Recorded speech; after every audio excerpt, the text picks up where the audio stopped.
Africa Sunu un appel à l'unité africaine Ismaïla Lo nuyu nañ la fii ci plateau de l'excellence morceau bi dafa nekk morceau boo xam ni luy daw sama yaram la ndax ni nga limee ñi nga xam ne ñooy leader yi fi nekkoon di défendre Afrique dañu ko waxoon mu am kenn koo xam ne di Patrice Lumumba dafa ko wax ngaan ko ci gémmiñam rek ñu boom ko rey ko mais on ne peut pas tuer une idée l'idée est là mi ngi dem mi ngi nekk ci baatu ñun ñi nga xam ne ñooy artistes di messager yi suñu njiitu réew mi di ko xeex ñi nga xam ne ñoo nekk ci yeneen wàllu Afrique yi àndandoog moom di ko xeex ndax ñun ci suñu Sénégal la ñu nekk ku ne xam na ni ki nga xam ne moo yore nguur gi di président Abdou Diouf unité africaine nekk na lu ko soxal lool ñeneen ñi nga xam ne ñooy président africain yi nekk ci suñu continent ñu ngi ko jox loxo àndandoog moom di liggéey pour jëm ci processus boobu de l'unité africaine yow ngay musicien di ko wax xale yi di ko déglu di laajte naan mooy lan mag ñi di leen expliquer yal nañu ca yàlla yóbbu ba yëpp nekk benn léegi nag dama lay laaj Ismaïla lan ngay nuyoo sunu téléspectateurs yi ci ndeetal at mi ak ci at mi ñu dégg man déjà maa ngi ñaanal jàmm te xam naa Sénégal yëpp bëgg xaalis maa ngi ñaan ñëpp am xaalis bu bari parce que déjà moom defe naa caabi la quoi quelque part caabi la ñu ñëpp maa ngi ñaanal atum jàmm di ñaan at bi ñu dugg yàlla na dàq at bi ñu weesu te tamit maa ngi di yëgal ne démb am na association des musiciens professionnels bu judd parce que comme ni ko waxee Baba sama xarit la Omar sama xarit la grand Ouza moo ma yar Daaro sama mag la donc tu vois que donc ñu ñëpp benn lañu mais nit ñi souvent il fait la différence jàppawu leen yaa mën kii mënul kii te au fond boo demee baal tey te boo orchestre gul boo demee comme ni ko Baba waxee boo ñëpp la ñuy teg donc ñëpp ngay fekk donc ça veut dire que ñun benn lañu donc léegi dañuy booloo pour nekk benn donc te association mi ngi tudd benn loxo donc ñun cadeau boobu ñu dañuy jox suñuy fan ak ñu ñuy déglu ak ñu ñuy sopp yow ku ne xam ne yaa ngi travailler ak firme Barclay muy firme boo xam ne suñu fa donné à n'importe qui du ku jóg rek Barclay jël en charge comment ça se passe ak yan projet nga am pour année 93 ak Barclay ça se passe très bien parce que il est bien vrai que booy liggéey donc te liggéey da ngay wut toujours loolu avancé et donc maa ngi ciy sant bu baax parce que tamit Barclay ñëpp fay dugg mais ça veut dire que musique Sénégal am na fu mu toll parce que du man rek ñu naa Barclay peut-être samay mag ñoo tax ñu jaar fa parce que du man maa commencé musique Sénégal am na ñuy doore donc Baaba Maal mi ngi Mango Youssou mi ngoon ci léegi mi ngi ak Spike Lee et cetera donc Pen mi ngi ak Sylar ak Mélodie pour le moment donc ci moo tax musique sénégalaise toll na benn standing boo xam ne ñun xam nañ ce que ça représente ba tax na tamit des fois bu ñuy wax ak nit ñi ñu mën ñu war a mën déglu war ñu mën a yërëm parce que tamit liggéey ak cant dafa métti ba nga xam ne léegi boo génnee cassette ñoo teg ko gannaaw suba nga ñëw même pas une semaine nga gis ko ci marché bi muy cassette pirate mel ni te en général ci koy jaay dafa mel ni yow moo la moom wala moo la ëppale lépp te yëpp yaa ko fent yaa ko fi teg tu vois que donc loolu métti na métti boo xam ne ñun ñoo ko mën a xam ñun ñu génn bitim réew dem di ñëw parce que doo ko gis feneen loolu tamit dafa xam loo xam ne ñu ngi koy joote bu baax ci ñaan nit ñi ñu gën ñu ci dimbali donc projet yi pour le moment comme ni nga ko waxee am na association bu jiitu jëm mu nekk mooy suñu farata ñun il est bien vrai que su nekk am nga foo jëm di nga dem sa expansion dem tourné ñëwaat mais 95 bi bu ñu vraiment taxawal mbirum association bi taxaw ci vraiment mu sotti yegg fu mu war a yegg. Izo, en parlant de cette association, je voudrais te demander quel est le but que vous poursuivez à travers cette association. Ce n'est pas seulement l'unité, mais sur le plan pratique, cette association va vous servir à faire quoi? Je pense que c'est une bonne question. C'est pas uniquement dans l'idée de nous réunir. Je pense que si on dans le désespoir, vraiment tu te dis qu'il suit un grand musicien. Donc c'est un peu dommage qu'on dit qu'il suit un grand musicien. Bon après il n'y a rien derrière quoi. Donc tu le vois à pied ou des fois même il n'a pas de quoi, etc. Il ne rentre pas dans ces détails. Et donc je pense que nous on est quand même leader de ce pays en tant que musicien. Je pense qu'on a pensé prendre nos choses en main et défendre mieux nos intérêts. Et quand même qu'on se fasse beaucoup plus respecter quoi. Oui. Enfin, je ne veux pas, ce soir, c'est le soir du 31 décembre, on ne va pas aller jusqu'au fond des choses, mais je souhaiterais que cette association ne soit pas seulement une association de bienfaisance, mais qu'elle devienne une association de développement. Je veux dire par là que ce soit une association qui puisse avoir son siège, un siège très fonctionnel, qui puisse s'entourer de professionnels, d'avocats, et qui puisse avoir un service social apprêté pour pouvoir prendre en charge les besoins des musiciens qui sont des citoyens et qui ont des préoccupations de père de famille, comme moi, comme vous, comme tout le monde. Et je pense que ça, c'est à ce moment que cette association deviendra crédible, qu'elle ne fasse pas seulement l'objet de défense des intérêts, je trouve que c'est très bien, ça c'est le rôle d'un syndicat. Mais ce qui serait plus intéressant, je pense, pour cette association, c'est qu'elle devienne une ASC de développement qui se constitue en GIE et qui trouve un service social, un service de développement, qui crée, qui achète des immeubles qui puissent devenir quelque chose d'important, de colossal, comme partout dans le monde. Je ne vous coupe pas, je pense que c'est notre idée. Je pense que c'est notre souhait. Je pense que Moïse, on a pas 5 ans, ni 15 ans. On a peut-être maintenant 30 ans ou 25 ans, entre 25 ans et 55 ans. Ton âge maintenant. Oui, je pense que donc on connaît nos valeurs, on connaît ce que nous représentons, donc on voit notre avenir. Donc tout ce que vous venez d'énumérer, je pense que c'est notre souhait à nous. Donc c'est pour ça qu'on est là aujourd'hui. Je vous le souhaite de tout. Mais merci. Je pense qu'il faudra nous aider et nous pousser, ou que les publics à nous aider à vraiment à aboutir, quoi. Donc je pense que c'est ça l'essentiel. Très bien, très bien. Alors moi, si j'avais eu cette association plus tôt au début, malgré que je sois un piètre musicien, je pense que je me serais accroché. Alors nous allons continuer avec Hugo. Merci. Nous te retournons les mêmes vœux de bonnes et heureuses années. Merci. De santé à toi et ta gentille femme et à tous tes enfants que j'adore. Nous continuons maintenant avec l'autre grand de la musique sénégalaise qui a fait parler du monde ces temps-ci, Marie-Madeleine. Tout le monde danse le khadi.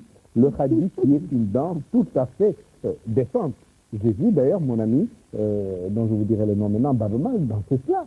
Mais Baba le danse d'une façon tout à fait décente et moi, j'ai essayé de le faire. Bon, évidemment, vu ma corpulence, j'y arrive pas. Mais c'est très bien. Je vous conseille, si vous êtes dans votre salon, de tout pousser. Faites de la place. Nous allons vous mettre le clip de Baba Mal sur Kayo. Eh bien, vous pouvez danser le khadi avec ça.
Voilà, minuit sur cette antenne, une nouvelle année vient de commencer. Veuillez recevoir tous mes meilleurs vœux, que 1993 soit pour vous une année de santé, de bonheur, de prospérité et surtout de paix. Voici à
Alors j'espère que vous avez fait comme moi, vous avez essayé de danser le Khadji. En tout cas, vu avec Baba Mal, ça passe très bien. Hein? Baba, bonsoir. Bonsoir. Merci de nous avoir fait le plaisir d'être avec nous ce soir et pour permettre à tous ces sons qui sont nombreux au Sénégal. Je m'en suis rendu compte lors de ton dernier passage pour un concert, tous ces jeunes donc, qui hurlaient « Baba, Baba, Baba, nous voulons Baba Mal ». C'est fantastique le pouvoir que vous avez sur toute cette jeunesse. Et pour moi, le Khadji, je crois qu'on l'a très mal interprété. Oui. Je crois que ça, c'est ce soir aussi l'occasion, en parlant à nos spectateurs, de remettre les choses en place. Oui, ça c'est... Avant tout, avant de parler de ce phénomène, je vais souhaiter d'abord une très bonne et heureuse année au peuple sénégalais, au peuple africain et pourquoi pas au monde entier parce Absolument. que en tant que musicien, je pense que la musique elle est universelle. Quand ils chantent, Omar ou Youssou ou moi, nous chantons, c'est dans nos langues nationales, mais le message qui nous vient du cœur est un message qui va droit vers toute l'humanité. Donc nous sommes concernés par ce qui se passe dans le monde entier. Et je souhaite aussi que l'année 1993, Charité bien ordonnée commence par toi, soit une année de réussite et de succès et beaucoup d'avancement pour la musique sénégalaise et pour nos leaders, le gouvernement sénégalais, qui nous a beaucoup soutenus cette année aussi dans l'organisation de beaucoup de concerts et d'activités artistiques, il faut le reconnaître, et à nos leaders religieux aussi, les chefs religieux, qui, je pense, sont un équilibre qui est très nécessaire dans ce pays, qui est très spirituel. Et je souhaite aussi une bonne et heureuse année à tous les malades qui sont dans les hôpitaux, les handicapés, des gens qui ont besoin de réconfort, qui ont besoin d'être soutenus pour appréhender la vie et continuer à vivre. Et à la jeunesse sénégalaise aussi, parce que je me suis rendu compte que c'est une jeunesse qui est là, qui a envie de faire quelque chose, qui a beaucoup d'idées dans la tête et qui a beaucoup de projets. Et comme Isola si bien dit, je souhaite qu'on puisse avoir beaucoup d'argent et beaucoup de financement pour finaliser ces projets. Voilà. Et en ce qui concerne cette danse, je pense qu'il y a des vieilles femmes qui sont peut-être qui ne vont pas être très contentes d'entendre qu'on a donné ce nom à cette danse. Parce que Thiayo, c'est quelque chose qui marque la vie, par exemple, de tout Halpulaar. Ce n'est pas chanté tous les jours. C'est lors des séances de mariage, comme je l'ai dit dans les concerts, qu'on chante Thiayo. Et ce sont des vieilles femmes qui, après 1h du matin, 2h du matin, allument un feu de bois et chante à côté de la case du marié ou bien de la mariée en disant à celui-ci ou bien à celle-là que tu as été une enfant ou bien un enfant très bien éduqué, qui a su respecter les ancêtres, qui a su respecter les parents, qui a été toujours serviable, qui a accouru quand on faisait appel à toi. Donc tu mérites d'entendre cette danse, d'entendre cette chanson.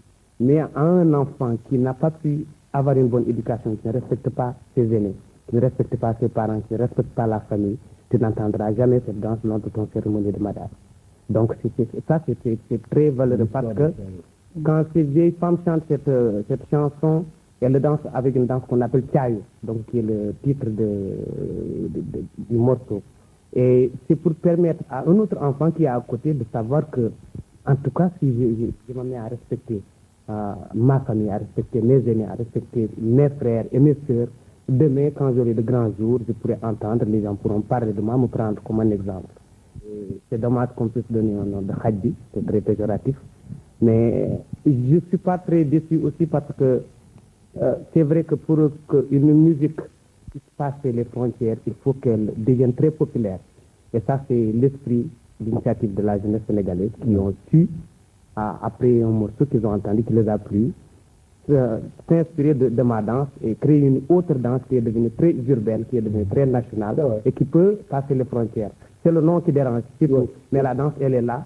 On a vu que les Aïrois ont vraiment créé, par exemple, le Kwasa, ou bien d'autres genres de danse. Moi, je pense que c'est formidable. Je pense que c'est formidable. Marie-Madeleine, vous avez essayé le Kwasa? Oui, mais très mal. Oh, non, on m'avait dit pourtant que vous le dansez bien. C'est Goldberg qui m'avait dit. Hein? C'est vrai, Goldberg? De toutes les façons, tout ce que Hein?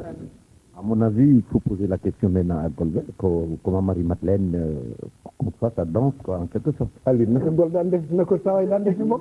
man la mokkal nag dafa ko tey jàngal. waaw kon tey léegi perte nga moom wane na ni perte na ndegam sax ko booba kaa jàng. waaw dama ko luwee rek. Marie-Madeleine, merci Goldberg. Ambroise, je vais augmenter une chose sur ce que Ismaël Lo a dit tout à l'heure. Je pense que on a créé cette association en tenant compte du rôle que nous jouons et que la musique a toujours joué depuis la nuit des temps. Moi, je dis tout le temps que ce que la musique représente pour l'être humain, elle représentera cela jusqu'à la fin de notre vie sur Terre. Et donc, c'est Dieu qui fait qu'aujourd'hui, qu'on puisse vendre des cassettes, qu'on puisse vendre des disques, mais la musique que quelqu'un aime, qui écoute chez lui, qui reprend, qui l'aide à réfléchir, à s'organiser, à prendre comme référence, à vivre. Ça, c'est le rôle que la musique a toujours fait, toujours. Et donc, compte tenu de tout cela, on s'est dit que maintenant, pour que cela puisse continuer, vu qu'on vit une autre époque que tout est organisé, tout est informatisé, tout est bien surveillé, tout est bien géré, il faut que nous commencions à gérer notre vie, qu'on puisse commencer à mettre sur pied une structure nationale qui va permettre aussi au business sénégalais de se développer. Parce que quand nous sortons, nous allons à l'extérieur, nous voyons que la musique africaine commence à occuper une place vraiment importante dans la musique universelle. Et dans tout cela, les gens lorgnent beaucoup plus la musique sénégalaise. Mais quand nous revenons ici, ou bien quand nous accueillons des musiciens qui viennent de l'étranger, on n'a aucune structure à les montrer pour qu'ils puissent s'exprimer. Je pense que ce n'est pas normal. C'est pas normal pour un pays comme le Sénégal qui sert d'exemple à l'extérieur dans tout le continent africain. Et c'est aux musiciens qui sont des gens qui ont des opinions, qui sont écoutés, qui sont aimés, de donner le bon exemple. Et je pense que c'est même bénéfique à cette fin d'année où les gens vont vers des élections où les esprits sont parfois très tendus, que les musiciens donnent le bon exemple en se donnant la main et que tout le peuple puisse suivre. Alors, si je l'ai bien compris, mon cher Bava, vous espérez donc dans notre pays aussi, pourquoi pas, que l'unité puisse régner, que tous les leaders puissent se donner la main et construire ensemble ce Sénégal dont nous rêvons tous et que nous chérissons. Nous souhaitons que cela continue. Alors, après Baba Maldon, que nous allons tout à l'heure, Marie-Madeleine, si vous le voulez, vous présenter une grande dame du théâtre. Ça va vous faire plaisir. Elle s'appelle Awa Sensar. Ce sera avec elle que nous allons continuer. Voilà donc un extrait de Bekendo d'Awa Sensar. boobu nag laa lay def léegi moo di sa waa ji nan nga mën a ñëwee rek moom nan ngeen mën a doxale seen adduna koo xam ne kii amul dara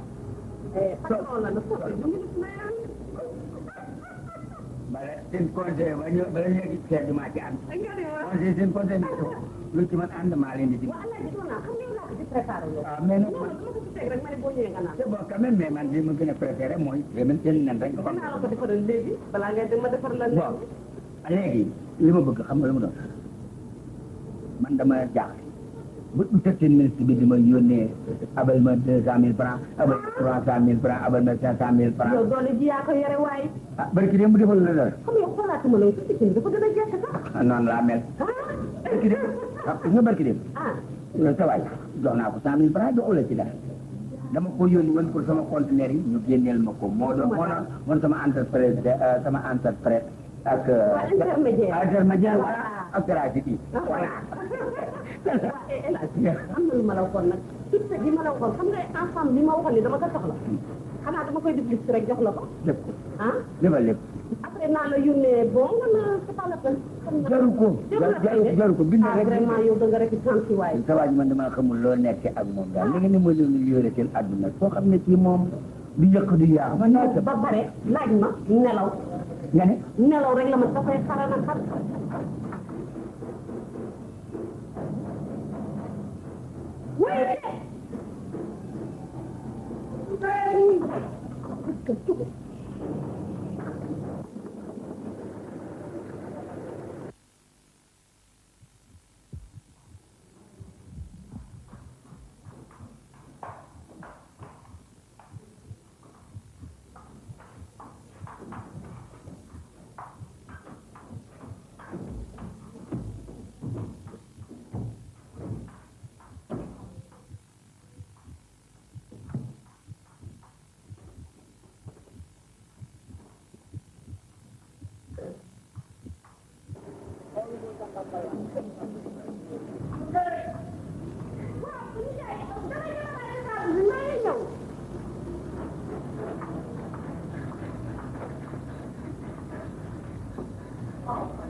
Voilà, Awa, c'est une très belle pièce que les téléspectateurs ont appréciée. On vous voit sous un autre jour parce que moi, je vous adore dans vos films historiques et tout ça. Je vous avais apprécié, vous êtes une comédienne de grand talent dans les grands films historiques et tout. Et là, me voilà en train de vous apprécier dans le quotidien des Sénégalais, dans un théâtre plus populaire. Je vous dis bonsoir, vous souhaite la bonne année et vous demande si vous voulez continuer plus dans ce sens-là ou est-ce que vous voulez y aller de tous les deux côtés? Parce que moi, je n'ai pas encore osé approcher les films historiques et je ne sais pas si je m'y prendrais bien. Bien sûr que tu t'y prendrais merveilleusement. Je suis très, très honorée aujourd'hui, Marie-Madeleine, d'être présentée par vous. Je vous admire particulièrement parce que pour moi, vous représentez une grande figure du théâtre sénégalais, au-delà du journalisme que vous avez représenté dignement. Donc, je profite de cette opportunité pour présenter à tous les téléspectateurs sénégalais, ceux que je connais, ceux que je ne connais pas, mes meilleurs vœux de bonne et heureuse année. Une année pleine de succès, de prospérité, et particulièrement à mes amis du Théâtre national Daniel Sorane et à ma grande tante, que j'apprécie personnellement, Jacqueline Lemoine et Issegnan. Et pour en revenir à votre question, moi je pense que vous me tendez un petit peu la perche. Et ça me donne l'occasion de répondre à une question, parce que je me suis dit que je n'ai jamais autant reçu de félicitations et de critiques à la fois dans une pièce. J'ai fait des pièces historiques, comme vous l'avez dit, et les gens ont beaucoup apprécié. En ce qui concerne Dekendo, dans une journée, si je comptabilise, je rencontre 10 personnes qui me disent « Ah ouais, Sensar, j'ai beaucoup apprécié ce que vous avez fait ». Et à la minute qui suit, je rencontre encore 10 personnes qui me disent que ben, « Moi, je n'ai pas compris votre pièce ». Mais je pense que c'est ça l'intérêt d'une pièce. Une pièce, quand ça suscite un débat, c'est important. Quand les gens en parlent, ça veut dire que c'est un petit peu important. Mais moi, dans mon fort intérieur, je suis une comédienne qui est profondément attachée aux traditions. Et le social, le quotidien m'intéresse beaucoup. Bon. Je me dis que c'est bien de se plonger de temps en temps dans le passé, parce qu'on ne peut pas oublier son passé.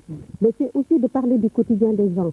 Et je profite aussi de l'occasion pour dire qu'une comédienne, c'est comme j'ai l'habitude de le dire, un verre ou bien de l'eau, le comédien ne doit pas avoir de couleur. Il prête son âme, son personnage à un autre personnage. Mais c'est dommage qu'ici au Sénégal, les gens ne l'appréhendent pas souvent comme ça. Et je le disais à quelqu'un qu'il faudrait qu'on fasse, au niveau de la télévision par exemple, une pièce pour expliquer un tout petit peu les personnages, pour expliquer un tout petit peu comment se fait une distribution. Une distribution ne se fait pas par rapport au tempérament de la personne. Parce que moi, je pense qu'on le disait souvent au conservatoire, un bon comédien doit aussi bien interpréter le rôle d'un prêtre ou bien le rôle d'un clodo. C'est deux personnages contradictoires, deux personnages diamétralement opposés. Mais je pense que c'est ça. Le comédien est toujours là pour montrer au public ce que le public n'ose pas voir, ou bien ce que le public vit, mais n'ose pas dévoiler. Et le comédien est toujours là pour lui montrer le bon côté des choses, comme le mauvais côté des choses. Voilà, je vous rejoins parfaitement parce que moi j'ai reçu beaucoup de lettres de personnes qui me disaient Marie-Madeleine, surtout si on veut te confiner dans un rôle où tu représentes une femme pas bien ou une femme qui se trouve dans une situation un peu anormale, ne l'accepte jamais même si on te donne des millions. Alors je dis bon, si toute femme ne veut pas aborder un personnage un petit peu désapprouvé par la société, est-ce qu'il y aura des comédiens pour jouer? Bien sûr, c'est ça. Bien sûr, c'est la Je question rejoins absolument Awa Sensar dans ce qu'elle vient de dire. Il faut qu'on puisse apprécier la personne dans divers personnages. Nous, on entre dans un autre personnage. Aussitôt que la pièce est finie, on sort de ce personnage et on redevient Marie-Madeleine, on redevient Awa Sensar dans sa vie de tous les jours, dans ses tumultes, dans son quotidien, dans sa façon d'être, d'être mère de famille ou d'être père de famille. Mais une fois qu'on vous dit vous interprétez le rôle de la Linguère, Awa Sensar se retrempe dans son passé, dans un passé de la reine-mère et essaye de ressortir l'âme de la reine-mère dans ses préoccupations. Et je crois que quand le public aura atteint cette dimension, on pourra faire beaucoup de choses dans le monde du théâtre. C'est tout à fait juste. Ce que je peux dire aussi, c'est que j'ai l'impression que depuis au moins 10 ans, pour être vraiment dans les temps, le public sénégalais a quitté le théâtre. Et ça, je trouve ça dommage. Parce que le théâtre n'est pas aussi descendu au niveau des préoccupations des gens. Pendant très longtemps, Sorano n'a fait que des grandes pièces, des fresques historiques. C'est bien beau. Hein. Après l'indépendance, par exemple, ça motive. Mais après, il fallait à côté un théâtre de boulevard où les gens puissent venir rigoler et voir des scènes. Et je pense que ce théâtre de boulevard est en train de revenir. C'est peut-être pourquoi il y a cette rupture entre les gens qui continuent à Osen à être la grande prêtresse africaine, celle qui déclame les grands vers poétiques, la lumière éternelle. Eh bien, quand elle arrive maintenant en train de rigoler, il y en a qui sont choqués, qui se disent ah non, c'est pas ma Awa Sen, c'est pas celle-là que je préfère. Je préfère Awa Sen me dire des rôles dramatiques, hein, parce qu'elle a le physique, elle a atteint une certaine maturité dans ce personnage. Mais c'est bon qu'elle change et qu'elle fasse autre chose. Et je trouve que c'est peut-être ça la petite rupture. Mais c'est normal. Et là, un petit clin d'œil à notre ami Patsy qui est en train de réaliser cette émission. C'est bien de lui dire qu'il faudrait peut-être que la télévision fasse une pièce pour expliquer la distribution des rôles. Eh bien, j'espère qu'il va très rapidement sauter sur l'occasion et essayer de faire quelque chose. Et pourquoi pas un jour arriver à nous réunir sur le même plateau de grands comédiens comme ceux qui sont avec nous aujourd'hui. Ah, ça va pas tarder. Ah oui? Ah oui. Ah. Oui. Dama wër ba dee. Dama wër ba dee. Déet waay. Waxuma nii. waaw mais dama ne. jigéen saa yu xare. ñaar loxo ñàkk. léegi bu muy di problème nag. waa kasar lu vert la féete fee man bëgguma. xool ma fii. wax ji di jeex. yow yaay kan may ma yow. yow jàkkaarloo ak man yow. loo wax ak kee laa wax kee loo wax ak moom. ah nay noonu. nga ni danga may nag. bu ma piis laa wax. ah li ngay piis fii. non féete la ko. moo. yow kaa dama waxul ak yow. non mais écoute. yow sax yow jonga ma. jonga ma. jonga ma. man daal teg naa la loxo fii daal. ay waxam moom ndax bu du loolu daf may baara. dama bu ko ni nangu nag ndax man sànni naa ko teg ko fële. Olof Njaay nee na bopp buy am barke nopp ñu dégg cay sax waxoon naa la wow kong lii da nga koy ba fii. yaa ngi fi yaa fay yaa ngi tàng lu ko bëccëg. yow miy tege loxo nag. yow miy tege loxo ko fii di pat. Alors, je vous assure que ce n'était pas préparé du tout. Et je sais que mon réalisateur et nos caméramans qui sont là ont beaucoup de mal à suivre le fil de de cette intrigue qui est en train de se nouer ici. Alors, il y a même des coups de pied qui s'échangent là en douce. Je vérifie le tout, ne vous en faites pas.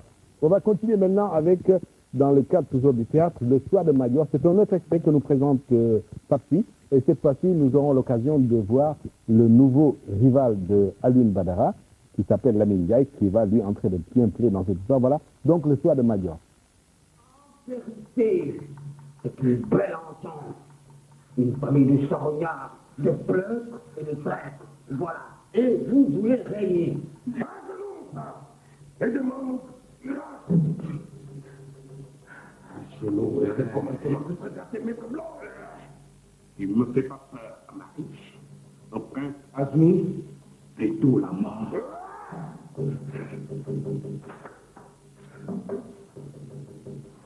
Je suis aimé.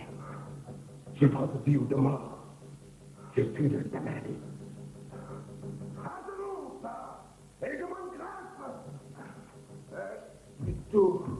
Plutôt la mort.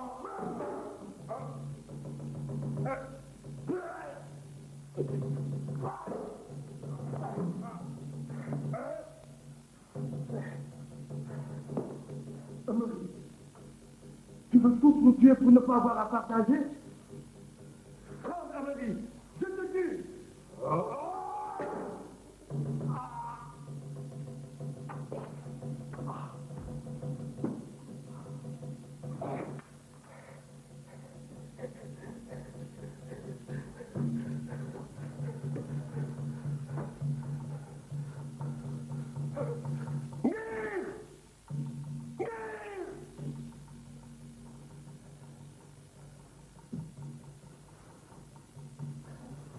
Il avait tué ton frère, non?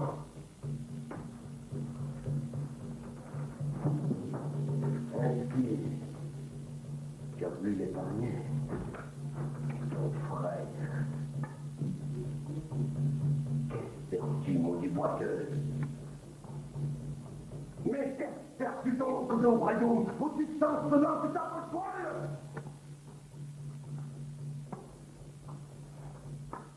Il va mourir comme les autres. Oui, il va mourir comme les autres. Alors, tu as tué ton frère? Bien sûr, hein?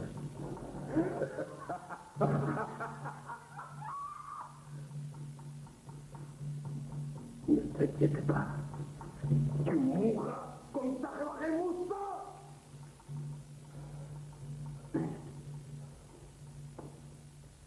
Voilà une dramatique où on aurait bien vu vraiment le rôle de l'éternel Linger, que j'appelle toujours l'éternel Linger, mon ami Awasen. C'était peut-être un rôle, une pièce où on aurait retrouvé Awasen, ça aurait été quelque chose de normal.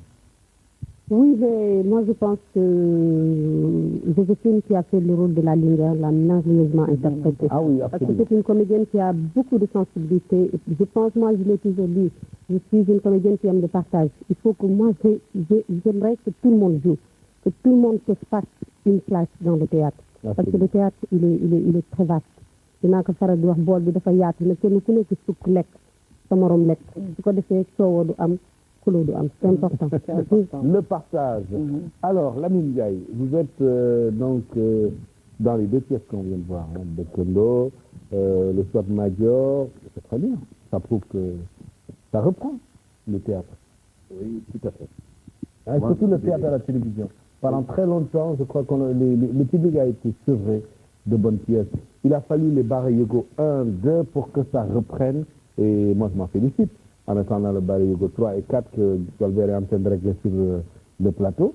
Lamine. Bon, je pense que Aoten a tout dit.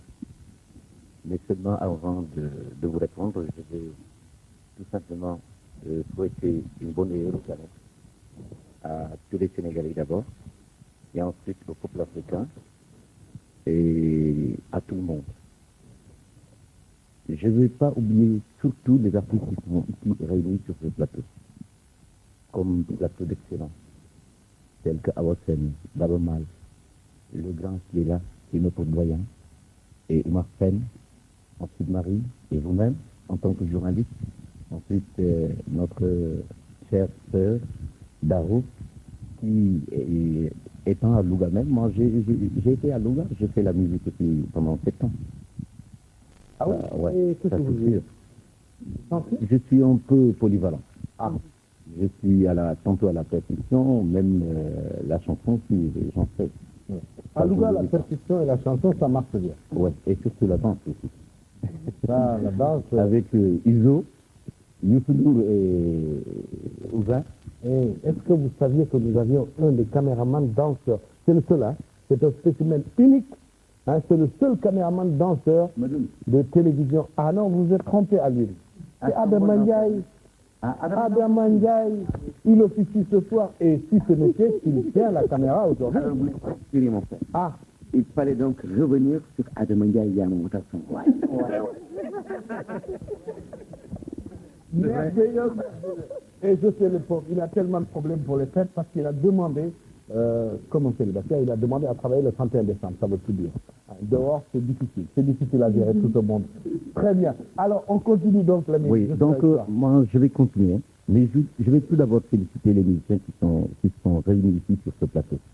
Pourquoi? Parce qu'ils viennent d'initier un pas très important. C'est l'union en quelque sorte. Ils viennent de créer une association. Il faudrait que quelqu'un puisse prendre les devants et ensuite créer quelque chose pour que les autres puissent suivre. Et ça, c'est très important. Ouais. Et je demanderai à mes amis comédiens aussi de faire la même chose. Parce que là, on demande surtout le monde de s'unir. Je pense qu'il ne faudrait pas que les musiciens nous empiètent le pas.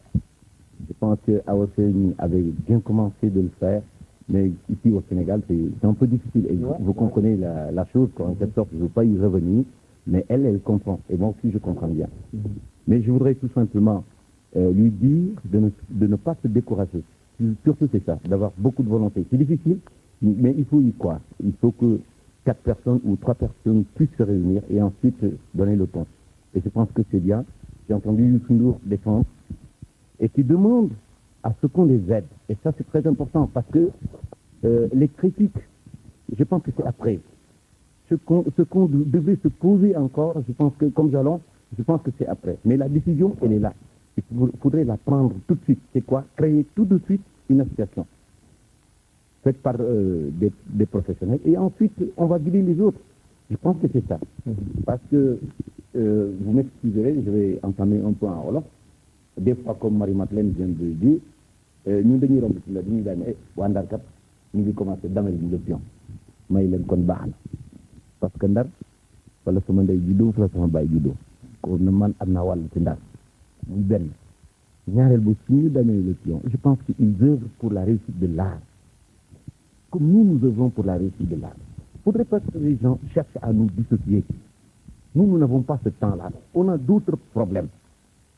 Des problèmes réels, des problèmes sociaux et d'autres problèmes. Hein? Et je pense que les gens doivent nous aider. Et surtout pour la promotion des acteurs sénégalais. Pourquoi? Mais moi, je me pose des questions. Tu vois, un Sidiki Bakaba, par exemple, il a été façonné, il a été bien fait, entouré de professionnels de la presse qui l'ont suivi. Même s'il faut faire des défauts, on cache des fois et puis on cherche à le tenir, quoi. Et je pense que c'est très important pour les acteurs comme Omar Seck, Awassane Sarr et tant d'autres. Et ça, c'est très important. Mais sinon, nous n'aurons jamais de vedette internationale. Et ça permettra aux cinéastes maintenant de pouvoir vendre les acteurs sénégalais à l'extérieur. Et voilà, ça, c'est quelque chose de très important. L'ami, c'est bien. Je crois que ce que tu veux dire, en gros, c'est demander à la profession des comédiens de se réunir aussi et de faire en sorte qu'il y ait de l'unité entre vous et en plus que vous puissiez monter, vous aussi, une association dans le genre de celle initiée par les musiciens. Je crois que c'est très bien, il faut appeler à cela et souhaiter que cela puisse se faire dans les plus brefs délais. Je crois que les comédiens en ont bien besoin. C'est quand on voit le sort de beaucoup de ces comédiens qui sont sortis du Sorano, ma foi c'est dramatique quelquefois et c'est des gens qui nous ont fait rire, pleurer, souvent dans les pièces et on n'aimerait pas les voir dans cet état à la fin de leur carrière. Parce que la carrière d'un comédien, quelquefois, est très courte, on ne se rend pas compte, ça va très vite et à la fin, c'est quelquefois c'est difficile à supporter, c'est même dramatique. On a vu la fin de beaucoup de ces comédiens ici, et on ne souhaite pas que ça continue, il faut que ça s'arrête. Et je pense à ce niveau que le ministère de la Culture a un rôle à jouer de ce côté, et je pense qu'il le remplira absolument après la Biennale. Il reste à prendre en charge maintenant le côté social des musiciens et des artistes. Je crois qu'on ne peut plus leur demander de continuer à donner du plaisir à tout le monde et puis après ça, on les oublie. Il faudrait qu'on les insère dans la vie, dans la société à laquelle ils appartiennent. Après l'histoire de Major. Je voulais ajouter quelque chose. En ce qui concerne, avant d'attaquer le volet éthique entre le théâtre éthique et le théâtre social, moi je pense que dans tous les corps de métier, ce sont les membres de ce corps qui doivent défendre la profession. Et moi, je ne parlerai pas de querelles, parce que moi, je pense qu'au-delà des querelles, il y a des sentiments beaucoup plus nobles. Parce qu'on dit que l'artiste souvent travaille avec un sentiment, avec les sentiments. Donc, il ne peut pas être que quelqu'un de généreux. L'artiste est toujours généreux. Donc, je pense qu'il y a de grands comédiens dans ce pays. C'est la générosité, exactement. Parce que quand on crée quelque chose, on le crée dans notre chambre. Mais on n'a pas besoin de garder cette chose, la garder pour nous tous seuls. Il faut qu'on sorte, qu'on va sur la scène, qu'on va faire une production, qu'on la donne. Donc ça, c'est la générosité. Voilà, c'est un don de soi-même. C'est un don de soi-même. C'est toujours renouvelé. Et je crois que tous les artistes qui sont sur ce plateau sont d'accord avec moi que c'est le plus grand des partages que les artistes nous confient à ce plus grand partage. Alors maintenant, vous qui êtes en train de suivre cette émission de la télévision, vous qui êtes seul peut-être ce soir, ou vous qui êtes en famille, nous vous présentons maintenant l'ambassadeur du ministère. C'est le premier musicien, je crois, de notre pays qui a été élevé à cette dignité. Et je crois que ça rejaillit sur toute la profession musicale sénégalaise. Voilà, donc, mesdames et messieurs, en toute simplicité, Youssou N'Dour pour les enfants.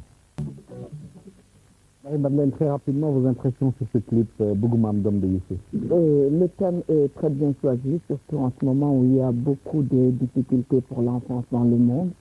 Et ça ne m'étonne pas, puisque Youssou a eu ce grand honneur d'être l'ambassadeur de l'UNICEF, donc tout pour les enfants.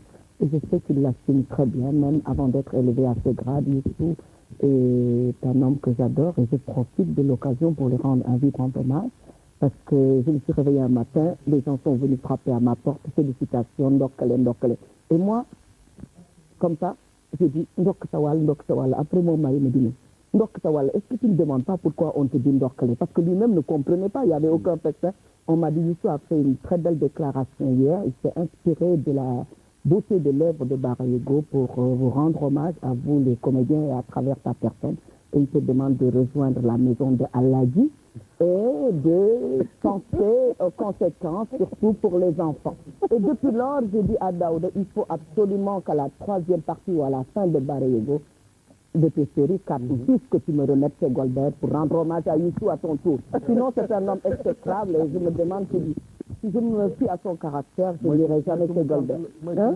Non, je sais dana ma tontu sakara waaye si Youssou laa nekk ma ko déglu sax ndigalu xale bi xale bi ni ma waxee ni ndongo li Ndour de li nekk ndongo li Ndour li mu wax naka ndaw si de waaw yow de yaa ngi toog rek maa ngi ni dégg na waaye Moi, je voudrais d'abord profiter de cette occasion pour souhaiter une bonne et heureuse année à toute la population du Sénégal.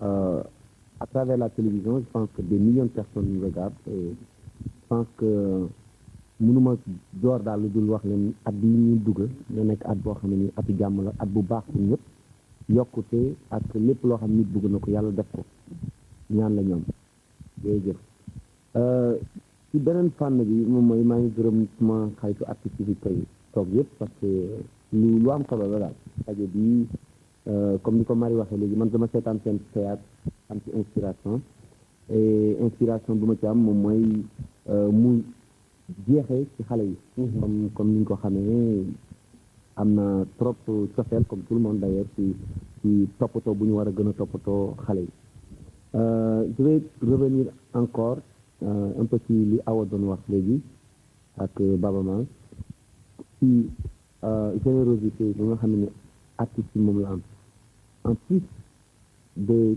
générosité boobu nga xam ne ñu donné suñu œuvre génne ko ci ñun joxe ko je pense que artistes yi aussi am nañ beneen rôle bu ñu war a jouer moo tax bon UNICEF demandé ma nekk ambassadeur di wax ci turu xale yi di leen dëggal ci fexe ak ci samay woy ak samay conférence de presse di ci wax ni mu gën a rafetee pour toppatoo bi gën a yokku je pense que loolu c'est un peu en dehors de mon travail et c'est très important je ne crois pas à un artiste qui bon fait tu vois un disque qui marche très bien qui gagne beaucoup d'argent qui reste dans un château qui s'enferme qui se replie. Je ne suis pas pour cette démarche. Donc je pense qu'au-delà de notre art, nous devons contribuer à l'évolution de l'humanité. Et je pense que les enfants, il n'y a pas meilleur. Et donc je suis très très fier de jouer ce rôle avec d'autres aussi. Et je remercie ici l'UNICEF sur le plan mondial. Je pense qu'ils m'ont donné l'occasion de m'exprimer à travers les enfants. Merci Youssou. Alors donc pour tous les amis de Youssou Ndour, je vous précise qu'il fera une distribution gratuite de Woy parce que moi j'ai failli me faire agresser la semaine dernière ci affaire Woy Youssou Ndour. Les gosses étaient en face de la radio, mais j'ai jamais compris. Moi j'avais demandé à ceux qui habitaient la zone, c'est-à-dire les abords de la RTS. Alors j'ai eu des gosses qui sont venus de Pikine, de Guédiawaye, je me demande d'ailleurs comment ils ont fait parce que le TGV n'existe pas encore chez nous, parce que 10 minutes après ils étaient tous là. J'ai rien compris, j'ai dit que Youssou Ndour moo ñu tooñ indi na fi Woy xale yëpp bëgg nañ ci te Woy yi mënuñ ci am ñoom léegi Youssou kañ ngay distribuer xale yi Woy yi non kaay ma wax la Woy yi non Woy yi mënuma ko distribuer mais il y a un problème parce que c'est un truc quand même bon c'est obligé de le dire c'est un truc dans le marché mais il y a une spéculation am na ñu koy jaayee à des prix yoo xam ne c'est pas la portée de tout le monde et moi je l'ai mis dans le marché pour que mu nekk ñëpp mën ko am quoi donc il y a un problème quelque part par le distributeur ou c'est pas les revendeurs et donc tout ce que je peux faire c'est annoncer le 1er janvier les prix homologués et casser les prix homologués. Parfait. Voilà donc je crois que tout rentre dans l'ordre. Ce n'est plus la peine de venir assiéger la RTS. Nous ne sommes pas les dépositaires donc du Woy, du célèbre Woy que vous avez pu entendre tout à l'heure. Mais ça fera donc fait beaucoup de monde, je crois, ce 31 décembre. C'est très bien. C'est la joie, c'est la fête.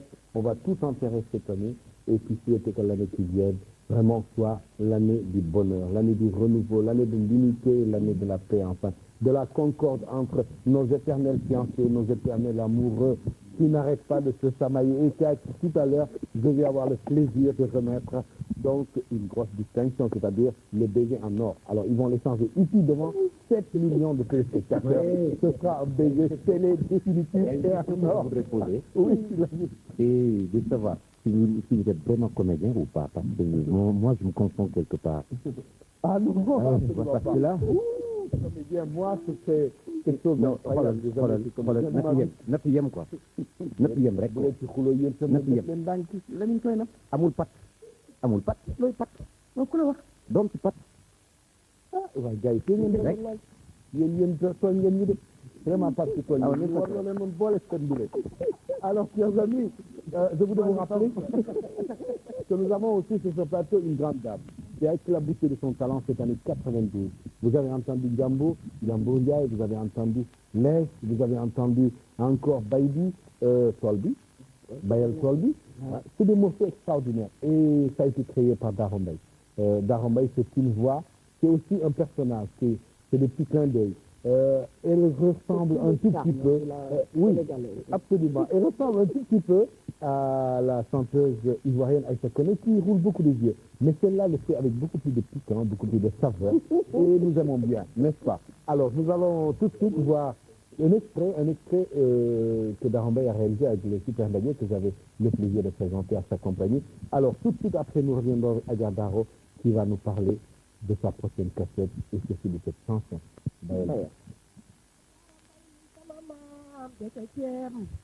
may yoo xam ne kenn dootu ko may jaam ndax Samba Jaara sama maam yaa ko wan jigéen wuru lay ni keroog ca Ndar mooy cere bi may bëgg a way tey mu di ko way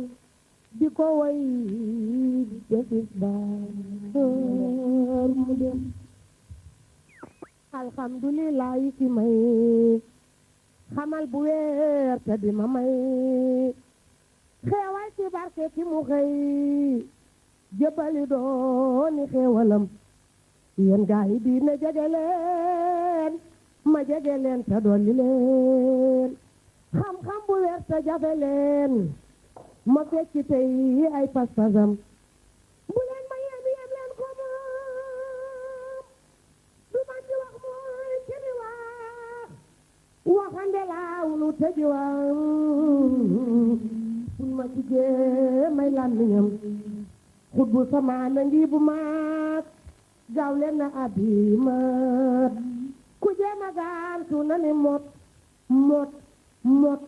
di wey ta xam til fa mu jëm xam tuuri taalibeem bu doy moom Sëriñ Bamba xam seeni ndey ak seeni baay xam seeni kër ak nañu day ku ne mu ràññet leen mbiram ndax ku faatu moo fay jëkka teew bu nuy jullee mu di fa teew ñuy ràmm ànd ak ñoom di teew yow sëriñ bu mag bi yàlla ak sa barke ñoo la gëm bis bu nu dekkee ba xëy jëm bay ci àlla noo di wey keroog a tax ñu gëm la tey yàlla ak sa barke maa la gëm man Samba Jaara maa gërëm sama sëriñ danaa xoram way wi ma way ci waa këram mu dooni xeeti yërmande man Daaro Mbay de Mbay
Alors je voudrais très sincèrement dédier ce morceau à toutes nos lionnes du Sénégal qui viennent de remporter d'une façon magistrale cette 13e édition du championnat d'Afrique. Et je crois que vous tous avec moi, nous avons une pensée pour elles ce soir, pour les efforts qu'elles ont consentis pendant 3 mois de regroupement, c'était dur. Séparées de leur famille, de leurs préoccupations quotidiennes, de leur travail. Elles se sont battues avec abnégation et courage pour porter très haut le flambeau national. Et j'en suis très fier. Vraiment, ça réjaillit sur tout le Sénégal. Et ça nous fait plaisir. Après les déceptions que nous avons eues sur Cannes 92, ça nous met du baume au cœur. Et c'est les filles qui portent cette fois-ci aussi le drapeau national très haut. Bravo les femmes pour cette année 92, en espérant que 93 soit encore meilleur. Daaro Mbaye, au nom de toutes ces femmes, vous avez réussi. li ñëpp doon ñaan mooy super ndaje boo xam ni defe naa ni même bitim réew nit ñi téléphoné nañu di wut kase bi ndax guddi googu ak ñi nga commencé léegi di tagg sang bu tedd bi nekk na loo xam ni du rëy la nekk na loo xam ni daal defe naa ni kenn dootu ko gaaw fàtte feeñal nga sa bopp wane nga ni nga mel wane nga ni nga laabiré parce que ci guddi googu artistes yi bare wuy si nañ la nga toog ak ñoom waxtaan ak ñoom bokk ak ñoom mbir mi te defe naa loolu rek la ñu jël ñaan année bii di ñëw nag ñu ngi la ci ñaanal ci turu RTS ak téléspectateurs yi di ñu seetaan yëpp xam naa ni nga yokk liggéey am jàmm santé et sa liggéey bi ngay def aussi yàlla taxawu la ci ba mu sotti ci jàmm lépp daal loo xam ni jublu nga ci farlu ci rek ñu la ci yàlla taxaw. dama ci bëggoon sànni te xam nga lu tax Daara la. waaw dafa fonk leen te man jigéen boo fonk sa jëkkër rek ma jàpp. dañaa tax ñu tontoo ci lépp ay mari man leen doo fay lakk. ñu koy fonk naa ba bii xanaa koy ci may woon fonk gi daf ko gisul woon rek waaye fonk naa de. waaw waaw. léegi kat xulli naa kat jàmm lay wut. nga gars yi jàmm bokk. Daara waaw léegi téléspectateurs yi dina seetaan ak surtout ñu la téléphoné ñu la seet xam naa ni bari nañu ci guddi googu nga def. muy guddi super ndaje googu. bu ñuy wax guddi super ndaje aussi il faut ñu fàttaliku suñu mag ak Mansour aussi ñu xam ni moo indi super ndaje yi. te kooku lu yëkkati culture suñu bopp culture la parce que ku nekk boo fekkee ni jafandu ko si nga moom doo réer mu te defe naa ni as Mansour dimbale ñu ci bor boobu ci super ndaje bi lu rëy la. dëgg la am waay maa ngi nuyu waa Sénégal yëpp di leen ñaanal ci at yu bees bi di nuyu sama rakk yi ma toogal ñu Youssou Ismaïla Lo ak Omar Ten Baba Ma ak suñu mbokk yi nga xam dañoo jóge Ndar ak suñu mbokk yi fi nekk muy Awasane Sarr ak Lamine ñun ñëpp ñu bokk liggéey bi bokk rek di am jom di def lu baax ma leen di ñaanal yéen ñëpp ak Ousa ak Ambroise yéen ñi nga xam ne tey jii yaa présenté lii ak waa rajo directeur général li ko commencé ci Abdou Diouf sama càmmiñ ak ñi mu àndal ak directeur général bu télévision ak bu rajo ak technicien yeeg li fi nekk ci mënumaa wax lépp ndax xam nga tubaab yi dafa xaw a kii waaye ñi fi nekk ñëpp daal maa ngi ñaanal ñëpp emploi jërëjëf Daara cassette bi nag xam naa ne dama bëggoon sax ñaan suñu réalisateur parce que donc ñaan ni que dafa am lu souhaité woon daal dañoo ñaanoon daal ñu tegal suñu mbokku téléspectateurs yi bayal bi waaw xam nga emploi bëgg naa ñu teg ndax li ñu jëkk a teg yi tamit nag kooku mooy jëkk ci ñun mooy mujj ndax ñu am nu dul yàlla ak yonent bi Sëñ Tuubaa ak Cheikh Samba Diarra sama maam li nga xam ne moo taalif boobu booy ko sëriñ bu mag bi ma jël ko rek jàng ko wax ci tuuti noonu parce que yéen eggale li ci def waaye xam nga jëkkër dafa foor ndax gannaaw yàlla yonent bi yooyu yëpp jëkkër dafa jiitu ba noppi te bayal dañ na ciy bëgg a rey daal man de duma la laaj ku la ciy bëgg a rey kon nag Fatou boo ñu mënoon dimbale tegal ñu bayal boog ndax ñu am jàmm man de laaj na ma bayal bi ba sonn waaw Pape nee na du ko mën teg léegi waaye dana ko teg xëy na ci fin kon nag suñu mbokk téléspectateurs ñu bàyyi leen ak suñu mbokk Pape bu fekkee ni am na rek benn possibilité balaa fin wu émission bi la alors danañu tegal bayal Daara daal di ñu def lu gërëm la di ñaan yàlla donc sa taxawaay yàgg ci pour téléspectateurs yi ak ñun ñëpp ñu àndandoo ni di ko seete at mu nekk rek loolu la ñuy ñaan.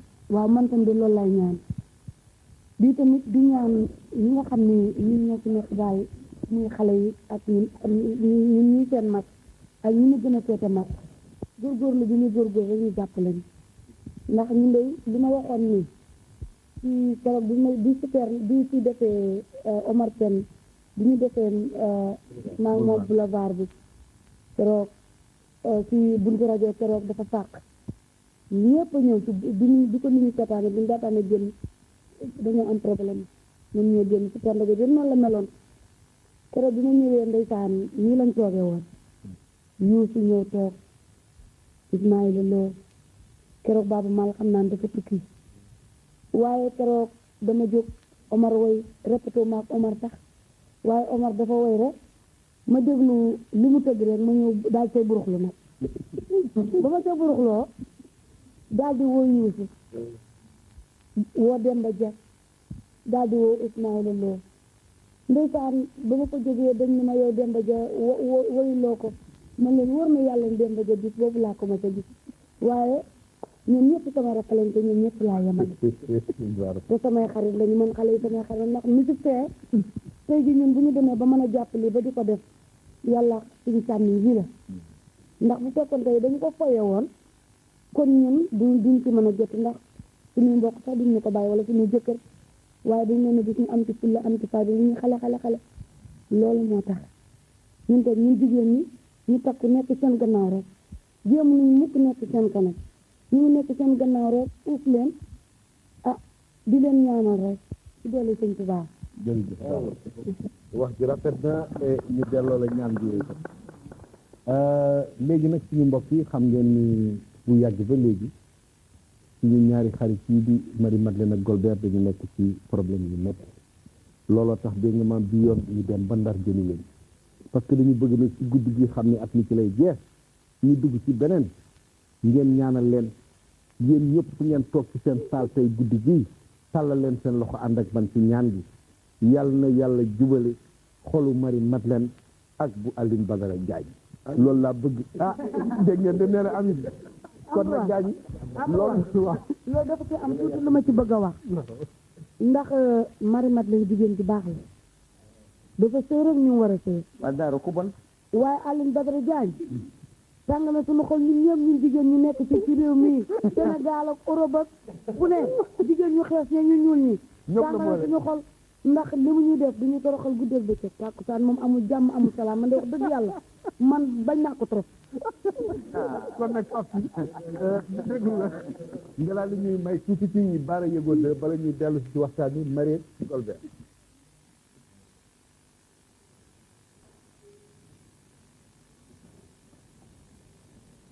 asalaamaaleykum. maaleykum salaam. soxna si yaa ngi ci suuf si. ren mujj. mujj ci yàlla. man. gannaaw maa def. loolu ji. maa ngi def. Diallo. Ndeye Diagne. na nga yendoo. naka xale. Diallo na nga fa. toogal. dama ci jaaroon rek. ci Diagne toogal. Mba. Diallo. na nga def. soxna si. fen waay. fen. ni ma leen nëmm. yàlla xam ne ni. te ma leen nëmm. oh Diagne. foofu nga lu baax Diagne. wallaay Diagne. soo wujjee mbaa yëgu ñu daal. doo nga fa pen. dañ ci gëyam. kon de xam su ma demee wax ne ni ñëw na ceer la. loolu dana ci baax tan. soxna si la nga def. Diallo. da nga ñëwoon tey pass sa kër yaay. waaw. da nga def. maa ngi ci Diagne. yaa ngi passé de. waaw. loolu de lu baax la moom. da nga pass sa kër yaay. xanaa kon soo àggalee da ngaa ñibbi wala da ngaa fanaan. Aliou. su fekkee pare naa li ma liggéey. ma ñibbi sama kër. su fekkee pare wu ma itam. te ma toog fanaan sama kër yaay loolu dafa aay. déedéet bari na yaakaar naa ne dara aayu ci de Diagne. Alaaji Mansour anam. Alaaji ma ngi kër gi. na mu def. ñu ngi sant yàlla. ñu ngi ci jàmm. ñu ngi ci jàmm dina ñëw. alhamdulilah. Alaaji nag dañ ko gis lool jàkka ji.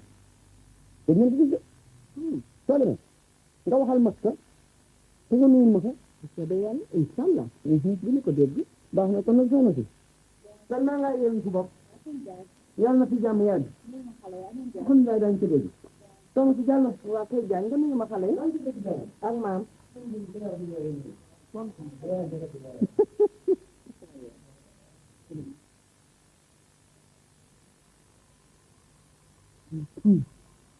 yow nañ nag lan waar woo xelu mu gudd ngeen yoog allo ma fuus moo xiin a xaj buri yëpp moom yi boo ko picc yi moo woo lan la xam nga lu ko wëree law man sama bopp gis ni ma ko doon def moom lu moo jëbbatu ak ci wut lu mu xam wut dong lu mu yóbboo ko fi indi waaye billahi na wéy dana xam ne fii undu du fi naan ak ñeent fii maa fi ne te ndegam man la rek du ko am lu mu yóbbu moom kooku moom su ko tedd xaw ma te laa dégg ko kër àddina gis nga yàlla il faut ma wax la daal gis nga fii ma toog ay jaan ni ma ko xaaree moom Alaaji Mansour naqar bi ma teg foo ko ci sama xol bi may dee di sangu sama leen baal bu mukk waaye gis nga may ma. Et voilà, c'était donc un extrait que nous proposait le réalisateur de service et le réalisateur aussi de Barayego de Pape Ibrahim Massi. Alors, donc c'est vraiment l'introduction rêvée. Nous avons sur ce plateau après nos prières. J'espère que vous avez prié avec moi. Vous n'êtes pas contre l'union de Marie et de Golbert? Non. Bon, alors donc vous avez prié comme moi et nous allons donc sceller la réconciliation définitive, à moins que notre ami Lamine Ndiaye, qui depuis quelque temps lui aussi semble s'intéresser de plus près à la douce Marie-Madeleine, ne soit le quatrième candidat à cette union. Tout à fait. Golbert, xaw ma nekk Lamine. Depuis le début de cette émission, elle me fait des clins d'œil. Oui, elle me fait des clins d'œil. Marie, ça va? Très bien. Xam nga man dama la gis rek sopp la gis sa taar. maa la raw yow ngir sa xalaat say xalaat yii méngli ko ma xalaat ma def ci bëgg. xam nga Lamine jigéen moom taaram rek mooy sëy ku xamul li jigéen di jar ba nga jalax ka li sa morom ñëwee sax noonu la di ndax daal ceeb bu di fere kenn noppal na la ceeb bu di bëgg jibba day ku mu tax a jaar sa dënn nga sonn. mani bu jël sa bopp dugal ko ci xatax bi laa ilaha illallah masta gis nga kii pour la sa kii foral puso ca ñaw ni moo gën. bi nga duggee rek nga daanu ndegam yaa ngi fi nekk naan Marie dama la gis nag bëgg la te nga deewee kii dafa am nooy wax ak moom ndax nga bëgg di ñu góor ñu feetam foo nekkoon Ali foo nekkoon laa la wax boo ma yuuxoo sama tuddee da marché laa demoon gis sama ka nga taxawaloon marché nag borom mbub mu bële ma loon marché bi ba ma daje Xadi Samb Ali après dama daal di dox tuuti daal di romb Jibi Mbay jëkkëram ba ma paree si Jibi Mbay ma seet sax Mari di Caam Mari di Caam mais li grand bi wax ni ngi boo dëgg doon dëgg ah dégg li may wax xoolal ñàkkuma fayda damay dëgëral. waaye nag ki mooy sama amul ba xam nga dama juróom moom ñaari doom moo tax il faut may wax ak moom te gis tay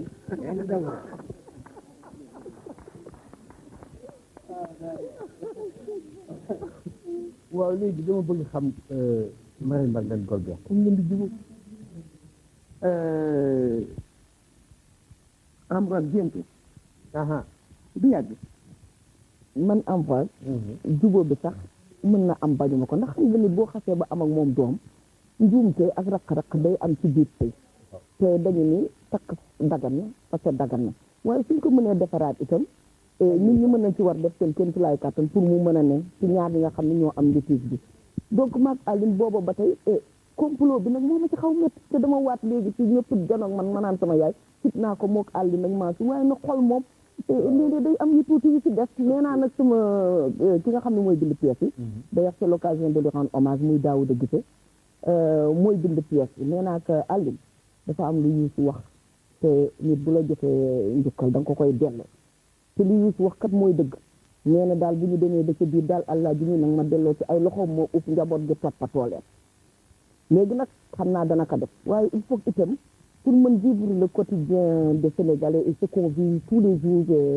dans nos propres foyers dans notre société yaakaar naa ni Barayego am na ba 6 te fi ñuy toll moom pare na numéro 3 bi defe naa am na tuuti lu mu ci sànni ci journaux yi ñëwoon interviewé ñu la veuve la tudd la veuve daal nee na daal damaa tënj nee naa ko moo gis xam nee naa ko dooma wax kuy dee mu ni ma kooku la deewuma de mu ni ma xamaguma kuy dee kan la ndax duma la liirloo sama yëpp nga wax ko waaye daal xam naa ne dangaa tënj et donc ça sera l'occasion de montrer comment le veuvage se fait ci suñu dëkk malheureusement des fois daañu dem ba fàttali ci dëkk dañu nekk ci noos yi en tout cas it xam nga boo sëyeetu rek ñu naan la yëkk naa kurus bi ci buntu kër gi ñu naan la marakis yaa ngi ci buntu lal baag ñu naan teg naa bant te dafa jaaduwul nañu bàyyi ba nit ki jubóog boromam ñaanal jëkkëram ba xam jëkkër ji nag xaw ma kana di gërëm itam à part Daouda Guissé ak éléments yi nekk suñu troupe parce que benn lam du yëngatu wala njaayee ko wax ndax c'est pas parce que dañu jékki-jékki rek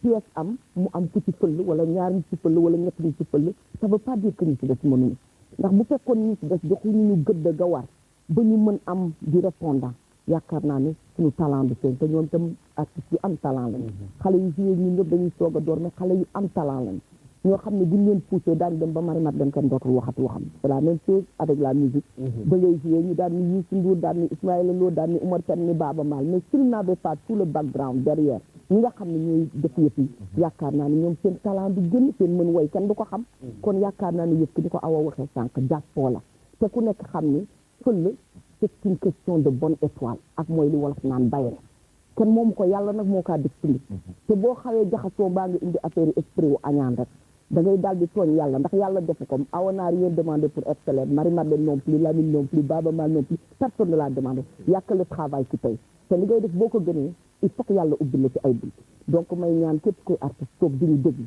nga topp sa gannaaw njiitam ndax ñun Daouda xaleel la ni ñun dañ topp ci gannaaw maa ko mag fuuf mais laajal Aline ko mag fuuf bu ko nee non Aline defal ma nii dama bëgg nga wane caractère bu exécrable ne ma moon pas ton caractère dañu laa yi ngay wan yaay booy jàllo ca kër gi mu daan ni ko déedéet il faut ma xaw ménager maam sey mu ni ko non dama bëgg nga dem ba nit ñi mere la ba nit ñi ni mu jigéen est ce que daañu ko def nii c'est ça qui fera ressortir la maam sey qui est là di sëy si ngir yàlla avec tout ce qu'elle subit c'est une grande actrice maam sey je lui rends hommage elle a fait des beaux-arts c'est une grande actrice mais may joué naa loo xam ne xëy na les gens se sont retrouvés ou confondus dans la façon d'être ou de faire de Marie-Mate mais ça veut pas dire que je suis la meilleure ça veut pas dire que Golbert est le meilleur dama bëgg nit ñi jàppe ko noonu may gërëm ma troupe di gërëm nos chefs hiérarchiques à la radio de Saint-Louis parce qu'on nous a pris comme des journalistes comme des animateurs comme des producteurs extérieurs mais bi ñu amee loolu ci suñu xol Khady Fall fi daan def troupe rajo Ndar moom ak Aram Sarr ñun ñi ay xale yi tuuti doon soogaane ñu ñuy boole de temps en temps kaay leen jàppale ñu fii ñëw leen def nii Golbert boobu moom ma nga ci troupe ba dëgg-dëgg mais man dañ ma daan woon nii rek may fox mais puisque j'aimais ça et que je faisais ça depuis que j'étais toute petite di yéeg sur le plateau bi ma Golbert ne Marie est-ce qu'on peut reprendre la troupe de Khady Fall Sophie ay kenn ki dee na kenn ki defatul ma ne ko mais si pourquoi pas ça me ferait plaisir c'est une manière même d'extérioriser ce qu'on a au fond de nous et de compléter notre vocation d'éduquer d'informer et de distraire parce que théâtre éducation la te mooy xëy na wax ji dana bari mais il faut que ma gërëm téléspectateurs yi ak public bi lettre yi ñuy jot ci Ndar bu ñu ko jëloon teg ko fii du fi xaj c'est sûr que c'est la même chose pour Awa pour d'autres acteurs da ngay mujj dem ba doo xam nan ngay tontoo kenn ndax boo tontoo kenn mu ni Marie tontu na ma ña sa def ni tout ce que j'ai fait pour leur écrire wóor na man dina jot musiciens yi ak yooyu donc c'est pas dañu leen ñàkk bëgg tontu mais lettre yi mooy bari mais il faut que ma rendre ci hommage kenn ku ñuy wax Fatou Gaye Fatou elle habite à Dieuppeul ci Alem Bay Derne bi après la ko yëg daf may bind des lettres d'amour Ambroise yoo xam ni c'est seulement Marie qui me dit le contour de tes lèvres, tes yeux en amande. Cette gamine a découvert ça et elle-même elle m'en parle dans ses lettres avec des petits cœurs de day mel na ku lire lettre bi toujours gisuloo Fatou Gaye ci suuf da nga naan c'est un homme qui est en train de faire une déclaration d'amour à Marie-Mate donc celle-là vraiment ci loo bi il faut que me rendre ko hommage devant tout le public il y en a une qui m'a dit et un autre si tu ne me réponds pas je me suiciderai ma ñaan ko bu mu def loolu waaw non mais c'est vrai c'est aller jusque là c'est une façon de dire qu'il y a un feedback il y a quelque chose de très fort qui se passe entre le public et nous et maa ngi remercier ñëpp daal. Alors c'est le moment aussi de rendre hommage à Marie-Madeleine pour son humilité. Vous avez vu qu'elle a parlé de tout le monde sauf d'elle. Pour son immense talent, sa gentillesse naturelle, mais c'est Saint-Louis, ça se comprend.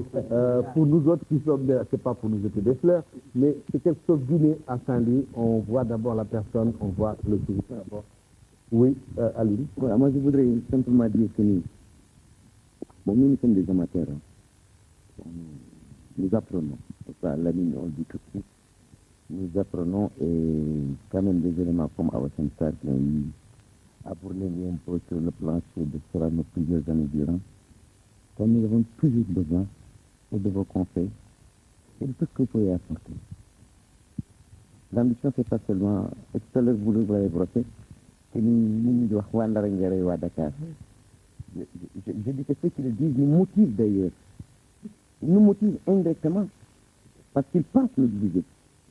C'est parce qu'ils ignorent que nous, pour nous toll dans la vie des artistes, artistes yëpp nag laa wax benn lañu.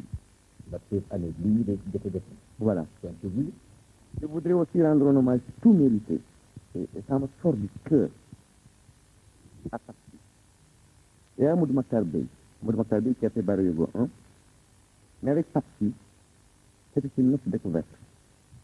Parce que c'est pas toujours facile de réussir à la télévision. Il a travaillé avec un cœur, un don de soi-même. C'est extra, et ça fait que maintenant, presque nous sommes prisonniers de Papsi, parce que nous ne pouvons plus tourner quelque chose sans Papsi.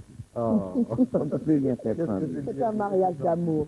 Maintenant, pour répondre à ta question, doon naa bëgg tas Awa Sène Sarr xoqatal na ma dellu naa gannaaw mais je crois que daanu jubóo moom lay ñaan daanu jubóo da ngay jaww danaa ko ubbil compte bancaire ay milliards laa cee def dégg nga ci Baara Yogoo de ma wax ko diggante kër borom Ndar ba pale Abdou Diouf fu mu ci doxañ ma dog yéex na joxañ danaa génne Abdou Diouf ko ci biir kër jeex na gars yi yéen a dégg loolu déclaration mënul weesu lu day doonu. Merci Marie, merci Golbert d'avoir, pour nos téléspectateurs, pour cette fête du 31 décembre, d'avoir accepté de venir aujourd'hui dans le studio de la RTS et d'avoir animé ce plateau en direct. Nous sommes comblés. Et au nom de tous les spectateurs, je voudrais vous dire merci. Merci pour tout ce que vous apportez au peuple sénégalais. Merci d'être les ambassadeurs de la ville de Saint-Louis, les plus grands, à mon avis. Oui, Golbert. J'ai oublié deux petites choses. Oui. Deux petites choses. Je voudrais encourager nos enfants. Oui. Ils se battent tout le temps à l'école. Parce qu'on leur dit, c'est pas peur. Mais maintenant, le courant passe, ils commencent à comprendre. À mon épouse, je l'aime trop. Et tu lui dis bonne et heureuse année. Je lui dis bonne et heureuse année à ma famille, à tous mes amis. Parce que dans le Sénégal, finalement, je crois que aw ma fi noonu xarit yi ñëpp la. Donc maa ngi ñaanal ñëpp.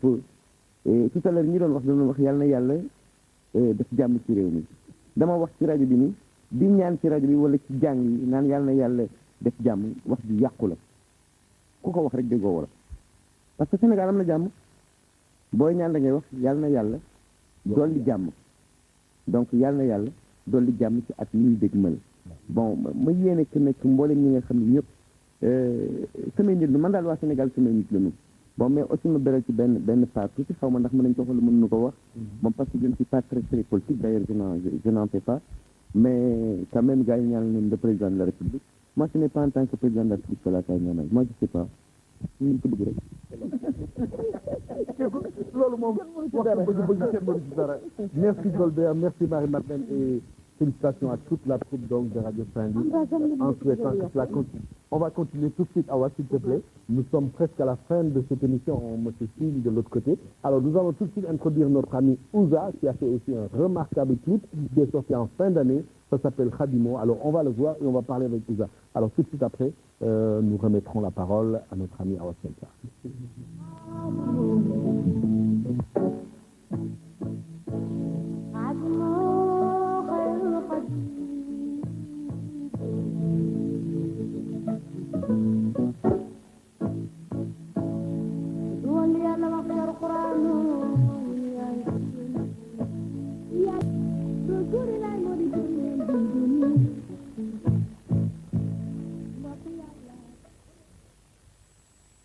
Voilà, nous allons donc retrouver Ouza et ses filles branchées tout à l'heure. En attendant, nous allons vous montrer le premier reportage de l'année. C'était à la place de l'Indépendance à minuit. Ensuite, vous pourrez suivre le deuxième consacré au premier bébé qui est né cette année. C'est un garçon. La maman s'appelle Bintou Kanté. Le bébé est né au centre de santé de Grand Dakar. À tout à l'heure.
Voilà, c'était donc l'ambiance à la place de l'indépendance à minuit.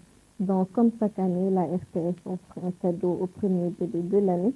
Cette année, il est né au centre de santé de Grand Dakar. Le directeur de la télévision, M. Babacar Diaye, a donc offert un cadeau au bébé de l'année, au premier bébé de l'année. Le maire de Grand Dakar a offert aussi un chèque de 50 000 francs.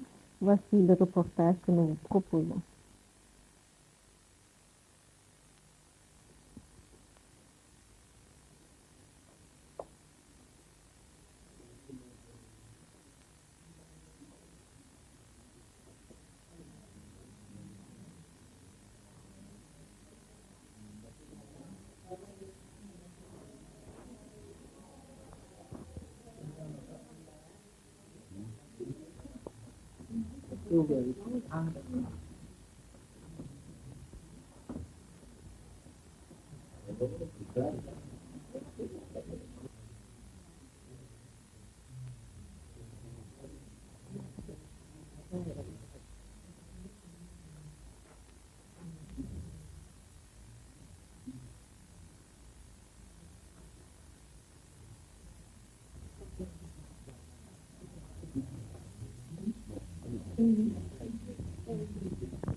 Voilà, ça c'est une enveloppe de 50 000 francs aussi.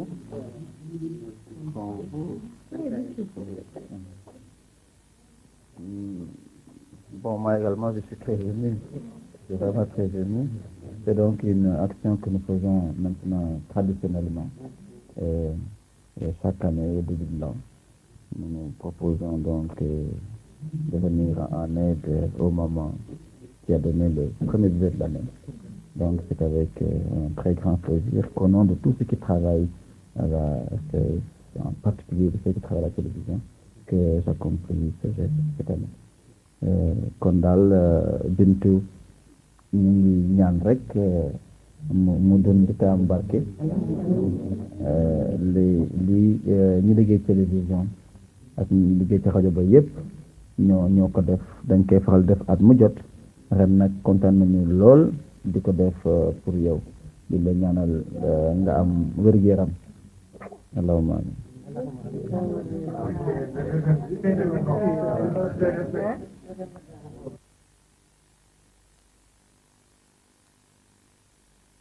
Voilà, c'est donc le premier bébé de l'année. Il est né au centre de santé de Grand Dakar.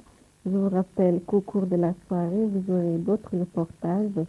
Et puis à présent, nous allons retrouver donc Ouza et puis ici branché dans Khadimou.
ba jamono 1860 Amadou Seexu sa Samba Sadio 1888 Samba Laobé Fall waawan 1886 la Jooda Njaay ke defani 1887 Mamadou Lamine ko Touba Kouta 1899 Ba Mody Touré ñu jël ko réew ma 1900 Samba nelaw ca Gabon sama waaje sama wege josu na tubaab yi yo jamono yooye li daloon arabi ko dal na suñu réew borom xale yaa nga jaxasoo bu dee ba ñu ma jaxasoo boy kooku yaa nga jaxal jaay di rey sëriñ sa bari suñu kon nañ jàddaay ñu ànd ak tubaab ba no réew ma jamono yooyu la Xaadimu Rasuul gane àdduna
C'est donc avec ce clip de Ouza qui a terminé l'année 92, Khadimo, et au moment où on diffusait ce clip pour la première fois l'année dernière, Ouza s'est trouvé en Gambie. Ouza, c'est avec beaucoup de plaisir que je passais sur mon plateau de l'excellence de cette année 1992. Vous êtes un grand monsieur de la musique. Ça fait des années qu'on vous entend. Ça fait des années que vous êtes resté fidèle à la même image. Vous sentez beaucoup la romance, le sentiment, le cœur. Et je crois qu'au nom de tous les téléspectateurs, ils sont unanimes à reconnaître en vous un précurseur aussi de la musique, parce que vous avez été à l'origine de beaucoup de choses dans la musique et de la carrière de beaucoup d'artistes aussi. En tant que tout ce... Et vous n'avez pas l'air d'un grand-père, hein, vous avez l'air tout jeune. Je perds. Hein? Alors, avec Khadimo, vous signez une œuvre majeure dans votre carrière. Et vous vous êtes entouré de jeunes filles qui sont très bien, que vous avez encadrées. Et donc, Khadimo se met dans la prolongation de tout ce que vous avez fait jusqu'à présent. Embrasement, je remercie tout le monde. Comme j'ai l'habitude de dire, je suis un musicien du peuple. Et tout ce qui m'inspire dans ma vie, c'est les mots, pour ne pas dire les besoins de mon peuple. Ce qui prouve que dans ma carrière musicale, avant même de démarrer cette cause de réussite dans ma vie musicale, je dois remercier tout le monde. Et je remercie la radio, les journalistes, les grands de la musique sénégalaise, et dire à ces gens que sont plus démocrates que notre cher ministre. Pourquoi? Et je précise bien, vous êtes plus démocrate que notre cher ministre de la Culture. Pourquoi? Parce que vous m'avez invité à cette émission, c'est que vous n'avez pas tenu compte de mes positions dans ma vie musicale. Donc, et je suis tellement ravi de cette démocratie vraiment qui règne dans cet établissement de la radio. Donc, en même temps, je remercie les grands de la musique sénégalaise qui sont là, qui sont mes jeunes frères, et qui vraiment, je leur rends un grand hommage parce que j'ai fait les États-Unis, j'ai découvert qu'ils ont beaucoup fait, et je l'ai toujours souligné, tels que Youssou, tels que Izo, Omar et Baba Mal. Vraiment, j'ai compris aux États-Unis qu'ils ont travaillé et qu'ils ont apporté quelque chose à la musique sénégalaise sur le plan international. Et là, c'est très important. Et depuis que je suis revenu des États-Unis, c'est là que j'ai dit à mes filles, ça, ce sont des jeunes frères qu'il faut suivre, il faut suivre l'exemple de ces jeunes, vraiment, qui ont pu réussir à faire quelque chose dans cette musique sénégalaise. Après avoir précisé cela, je vais préciser aussi à mes jeunes que, à mon avis, la vie artistique, il n'y a pas d'âge. C'est un problème d'inspiration. C'est un problème de professionnel. Parce que moi, ces jeunes ont démarré devant moi. Ça, c'est sûr.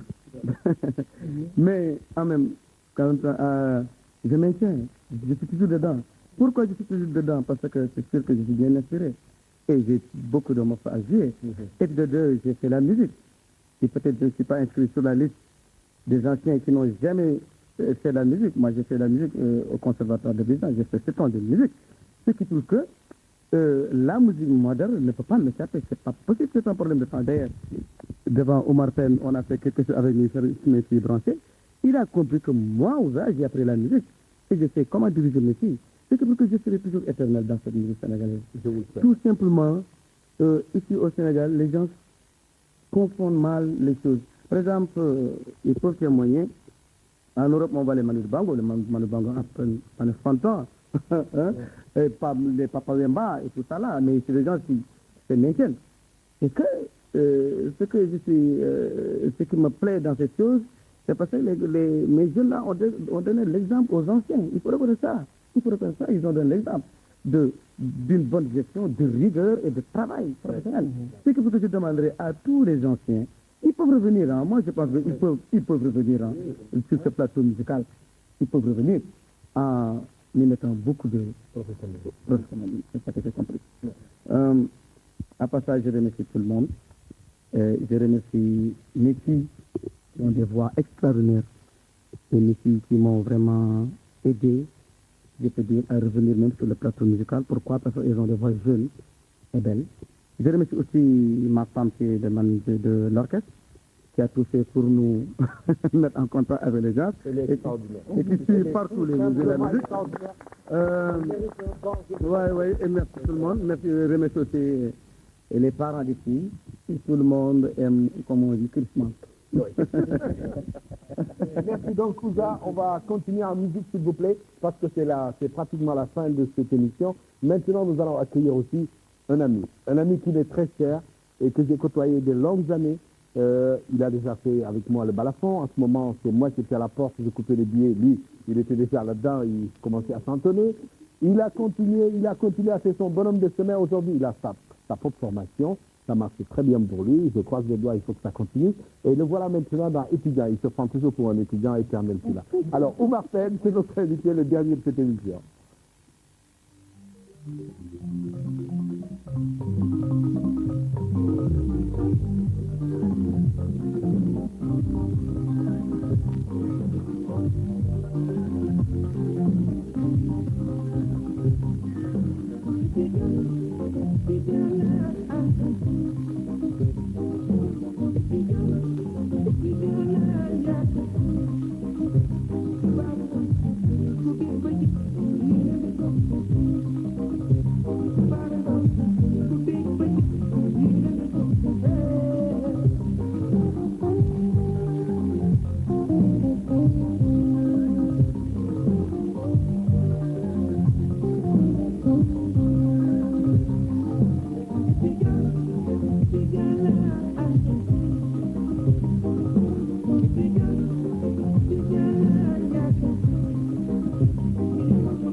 Mesdames et messieurs, vous n'avez pas une idée de l'ambiance extraordinaire qui règne sur ce plateau. C'est merveilleux d'avoir pu déjà rassembler des artistes qui sont extrêmement occupés, surtout en cette période de fin d'année. Si j'ai pu vous consacrer toute cette soirée, je voudrais les en remercier à votre nom à tous. Je sais que c'est extrêmement difficile, mais ils ont fait l'effort nécessaire et le président de toute façon de l'association est là pour exiger de la rigueur professionnelle à tous.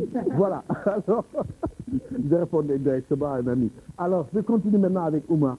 Oumar qui a fêté ses 10 ans. Vous le savez, en direct ici avec ses 20 ans de musique, pardon, que je suis. Ses 20 ans de musique avec moi sur le plateau du Parade. Ça a été un grand moment pour lui.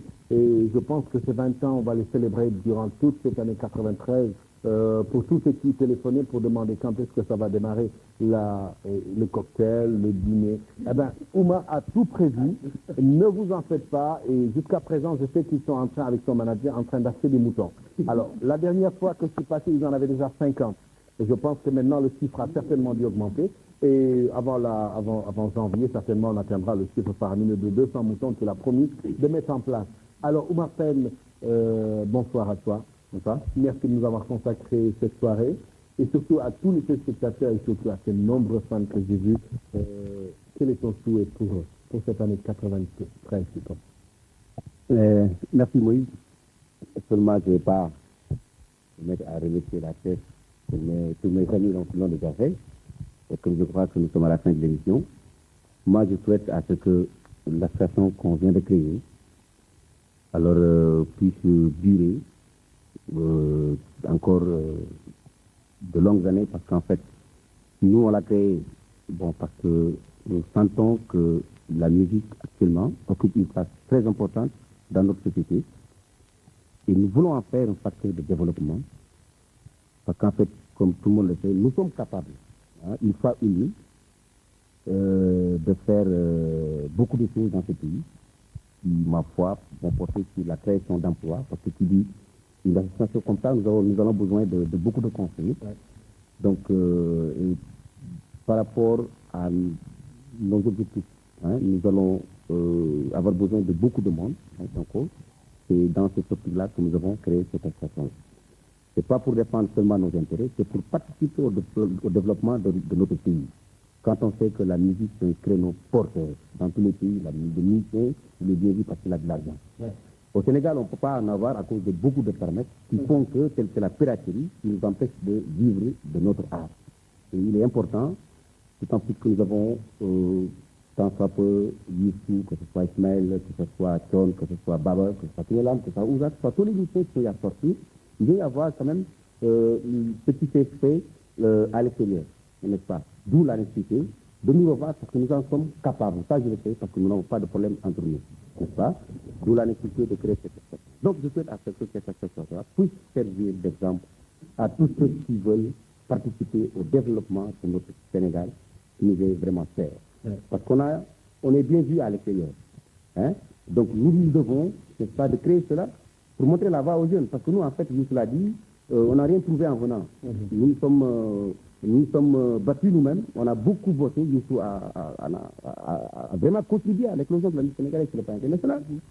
Ismaël, Babamal, Oumar Pène, Super Diamolo, et ainsi de suite, Tunelam et Ouza.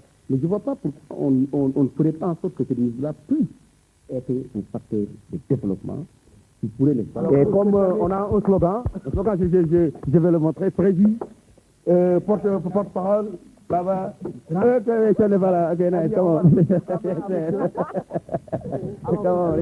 Ok, je crois que pour la naissance de cette association qui s'appelle Ben Loro, alors pour que tous les Sénégalais le sachent comme ça.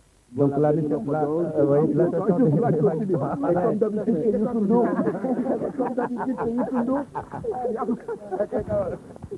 voilà, mesdames et messieurs, merci. C'était donc avec l'ensemble des musiciens sénégalais qui ont bien voulu partager avec nous cette tranche de l'année qui va se voter entre 92 et 93. Nous allons nous réveiller ce soir entre 92, nous sommes déjà en 93 ensemble. Et je voudrais vous souhaiter au nom de la radio-télévision sénégalaise et au nom de tous ces musiciens qui ont accepté d'être avec nous ce soir, une bonne et heureuse année. Vous qui avez souffert durant cette année, vous qui êtes malade, vous qui êtes seul, vous qui espérez donc une guérison prochaine, nous vous souhaitons cette guérison du fond du cœur. Nous souhaitons que la santé soit avec vous, que la paix continue à régner dans notre pays. Nous souhaitons aussi qu'il y ait l'unité des cœurs et des esprits, que ce qui se passe en Casamance puisse s'estomper, que la paix revienne sur l'étendue du territoire national. Je voudrais aussi, avant de terminer, présenter nos condoléances à ceux qui nous ont quittés et souhaiter donc que notre ami Ablaïba, vous le savez, cette année, nous avons perdu un agent qui s'appelle Bara Diop. Nous nous inclinons pieusement sur sa mémoire. Je voudrais aussi, avant de terminer, lancer un grand salut fraternel à Ablaïba, qui est dans la douleur actuellement, en lui souhaitant un prompt rétablissement. Alors, au nom de tous ceux qui ont participé à cette émission, je vous dis, Deoneti, longue vie à tous et à l'année prochaine.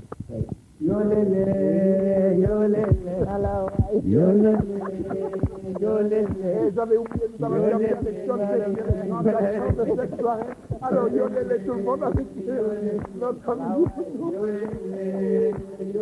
Alors, qui va danser là, yolele? Alors, allez, merci à vous.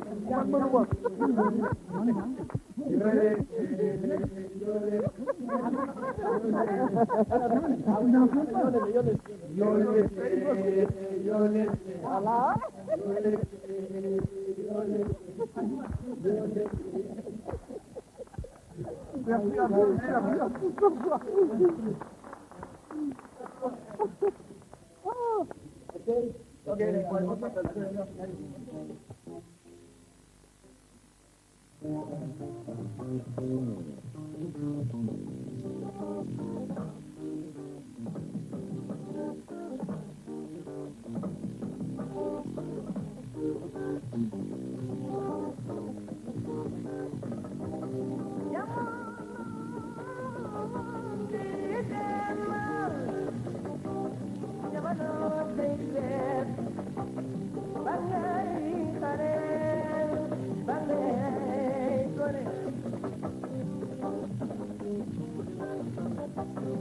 on.